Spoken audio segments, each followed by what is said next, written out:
দমন থেকে বলছি। क्या बोला तूने? ভুলে যাও না, আমি দমন থেকে বলছি। আরে দিদি, তোমার গাধার হয়তো অন্য কিছু খোলার চিন্তা ভাবনা আছে, একটা সামান্য মাথা থেকে ফুল খুলতে এত টাইম লাগে? प्यारी समझ गई। ঘুমাবো, প্রচন্ড ঘুম পাচ্ছে। বাড়ি যাবে এখন?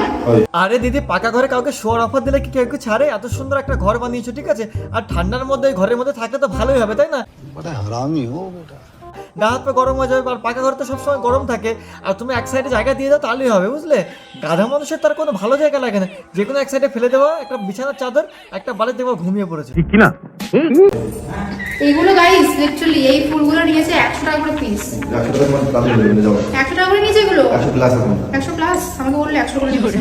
বলছি সুমিতার হৃদয় তোকে এত বড় একটা মিথ্যা কথা বলে 100 টাকা করে ফুল কিনেছে, এখন বলছে না না 100 টাকা প্লাস। কেন, বাকি টাকাটা কি করেছে? চপ কিনে খেয়েছে নাকি? বলা তো যায় না, বাজারে গেছিল তো চপ পছন্দ হয়েছে, চপ কিনে খেয়েছে।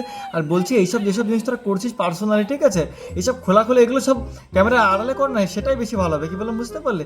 সোশ্যাল মিডিয়াকে এভাবে খারাপ করিস না।